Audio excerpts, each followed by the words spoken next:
Hello students, I hope आप सभी बढ़िया होंगे। क्या आप भी AKTU के B.Pharm कोर्स की काउंसलिंग करना चाहते हैं? लगातार आप सभी लोग परेशान हैं कि AKTU B.Pharm काउंसलिंग आखिर होगी कब से। तो डेट के लिए मैंने आप सभी को पिछली ही वीडियो में बता दिया है, फिर से मैं बता रहा हूं क्योंकि अभी इसी वीडियो के कमेंट में यही सवाल आएगा, सर बता दीजिए काउंसलिंग होगी कब से।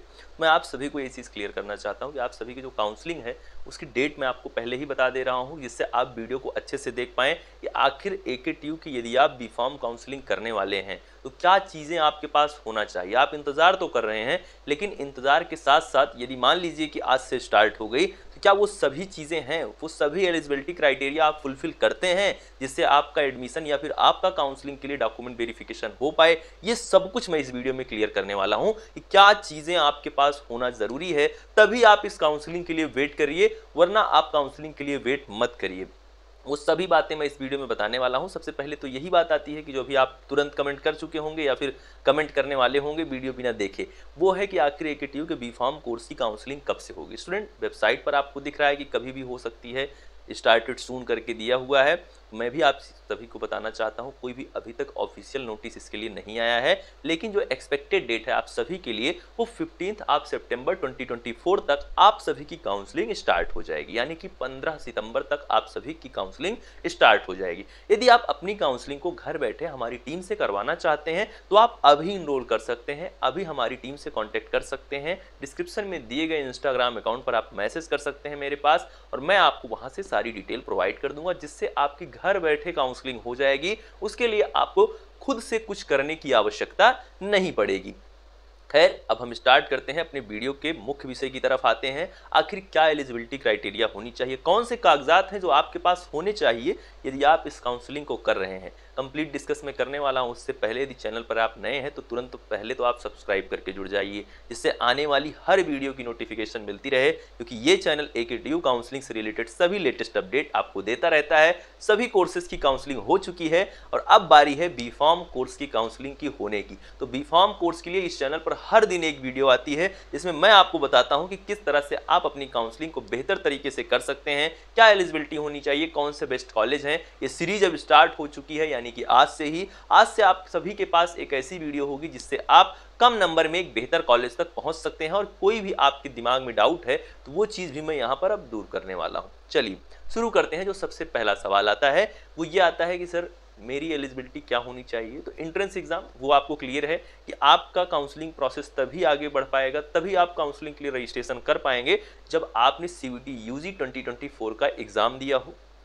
पहला विषय है, उस एग्जाम के अंदर में आपने PCB या PCM यानी कि फिजिक्स केमिस्ट्री मैथ या फिर फिजिक्स केमिस्ट्री बायोलॉजी का आपने टेस्ट दिया हो। यदि कोई एक सब्जेक्ट का टेस्ट आप नहीं भी दिए हैं फिर भी आप एलिजिबल हैं। मान लीजिए फिजिक्स केमिस्ट्री बायोलॉजी में से आपने फिजिक्स नहीं दिया है या केमिस्ट्री नहीं दिया है, तब भी आप इस काउंसलिंग के लिए एलिजिबल रहेंगे। तीनों सब्जेक्ट में से कोई एक सब्जेक्ट आपके पास जरूरी है होना। आपकी जो कट ऑफ बनेगी वो भी फिजिक्स केमिस्ट्री बायोलॉजी के माध्यम से ही, यानी कि इन्हीं तीनों विषयों पर बनेगी। लगातार कुछ स्टूडेंट होते हैं वो कहते हैं सर मेरा 1000 में से 250 नंबर है। भैया मैं आपको बताना चाहता हूं कि आप 1000 में से अपनी कट ऑफ को कतई तैयार ना करें। जो आपकी कट ऑफ तैयार होगी वो होगी टोटल 600 मार्क में से, यानी कि 600 नंबर में से आपकी कट ऑफ बनाई जाएगी। यानी कि फिजिक्स केमिस्ट्री बायोलॉजी या फिर फिजिक्स केमिस्ट्री मैथ के जो आपके सब्जेक्ट हैं उसी के आधार पर आपकी कट ऑफ को डिसाइड किया जाएगा, उसी पर आपकी कट ऑफ बनेगी और उसी से आपको एडमिशन मिलेगा। जनरल टेस्ट का यदि आपने दिया है तो आपके इस B.Pharm कोर्स के लिए उस मार्क की कोई वैल्यू नहीं, ये आपको समझना होगा, क्योंकि लगातार आप सभी लोग इसको लेकर बहुत ज़्यादा परेशान हैं। सर मैंने 6 सब्जेक्ट दिया है, आप बताइए मेरा कैसे नहीं होगा। तो ऐसा कुछ नहीं है।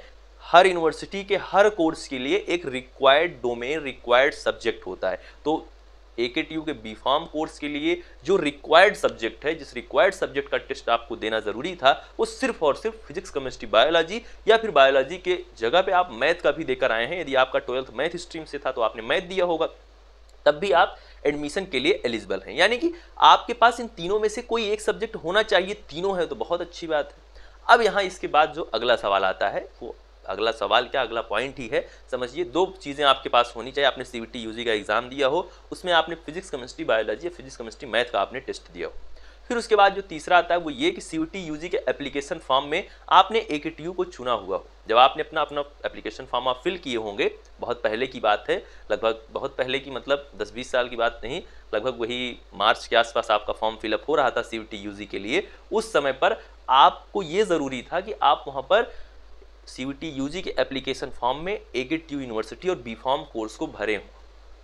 ऐसा इसलिए क्योंकि यूनिवर्सिटी के पास डाटा नहीं आता है एनटीए की तरफ से। देखिए, एनटीए तो बार बार दावे करता है कि आपने किसी यूनिवर्सिटी को नहीं भरा है, फिर भी आप काउंसलिंग के लिए एलिजिबल हैं, लेकिन एनटीए के दावों से सब कुछ हो जाता तो बस क्या बात थी, अभी तक काउंसलिंग हो गई होती, आपका एडमिशन हो गया होता और एग्ज़ाम भी विद इन 1 वीक कंप्लीट हो गया होता सीयूटी यूजी का। लेकिन तमाम परेशानियां, रिजल्ट को लेके 1.5-2 महीने का इंतजार, तो एनटीए की बात पे आप भरोसा नहीं करेंगे। तो भरोसा करेंगे वो इस पे करेंगे जो प्रोसेस है, और प्रोसेस है एकेटीयू का यही कि आपके सीयूटी यूजी के एप्लीकेशन फॉर्म में एकेटीयू का होना ज़रूरी था। ये 3 बातें हो गई। अब इन 3 बातों के बाद जो अगला सवाल आता है कि मिनिमम मार्क मेरे कितने होने चाहिए इस काउंसलिंग के लिए। कैंडिडेट यदि आपके 50 नंबर भी हैं, आपके 40 नंबर भी हैं, तब भी आप इस काउंसलिंग के लिए एलिजिबल हैं। नंबर किसी भी तरह से एकेटीयू काउंसलिंग के लिए रजिस्ट्रेशन, काउंसलिंग प्रोसेस में एंटर करना, चॉइस फिलिंग करना, कॉलेज को फिल करना, कॉलेज को लेना, इसके लिए कोई क्राइटेरिया नहीं है। आपके नंबर कितने भी कम होंगे, आपका एडमिशन एकेटीयू में हो जाएगा। बस आपको काउंसलिंग करना आना चाहिए, आपको एक बेहतर कॉलेज कम नंबर में मिल सकता है। इसीलिए मैं आपको बता रहा हूँ, यदि आप काउंसलिंग नहीं कर पा रहे हैं, किसी भी तरह से कोई भी समस्या आपको आ रही है, तो उसके लिए आप हमारी टीम को डिस्क्रिप्शन में दिए गए इंस्टाग्राम अकाउंट पर मैसेज करके कांटेक्ट कर सकते हैं। पूरी आपकी काउंसलिंग रजिस्ट्रेशन से लेकर चॉइस फिलिंग तक हमारी टीम करेगी आपके लिए। आपको उसके लिए बिल्कुल परेशान नहीं होना होगा, आपको बिल्कुल कुछ करना ही नहीं है। सीधे आपको जो भी डॉक्यूमेंट आपसे मांगा जाएगा आपको सेंड करना है और सारा प्रोसेस आप घर बैठे करवा सकते हैं।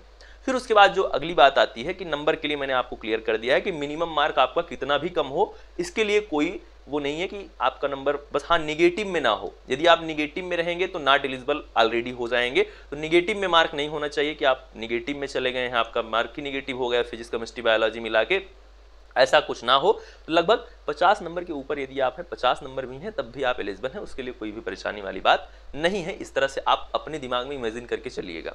अब उसके बाद जो अगला सवाल आता है, वो अगला सवाल ये आता है कि सर बताइए डॉक्यूमेंट के केस में, ठीक है, ये सारी चीज़ें बात हो गई, फॉर्म ऑनलाइन से रिजल्ट तक की तो बातें हो गई सीयूटी यूजी की, लेकिन अब इस काउंसलिंग में एंटर करने के लिए मेरे पास कौन से डॉक्यूमेंट होने चाहिए। कैंडिडेट, आपके पास आपकी आईडी यानी कि आपका आधार कार्ड, आपकी 10th 12th की मार्कशीट नहीं आई है अभी तो आप इंटरनेट कॉपी भी लगा सकते हैं, उससे भी आपका डॉक्यूमेंट वेरिफिकेशन हो जाएगा। बाद में आप मार्कशीट दे दीजिएगा अपने कॉलेज में जब आप पहुँच जाएंगे, तो यहाँ भी आप अपने इंटरनेट कॉपी वाले मार्कशीट से 12th, जो लोग अपीयरिंग में है ना, आपकी बार ही 12th था तो मार्कशीट नहीं आई है तो वो लगा सकते हैं। 10th और 12th की मार्कशीट, आईडी आपकी फ़ोटो जो कि आपके पास ऑलरेडी रहती है उसको स्कैन करके, आपकी सिग्नेचर स्कैन हुई। उसके अलावा जो सबसे इम्पॉर्टेंट डॉक्यूमेंट आता है वो आता है कास्ट सर्टिफिकेट, ईडब्ल्यूएस सर्टिफिकेट, यानी कि जो जनरल वाले हैं वो लोग ईडब्ल्यूएस देते हैं, जो उस कैटेगरी में आते हैं। कास्ट सर्टिफिकेट जनरल के अलावा सभी लोग देते हैं।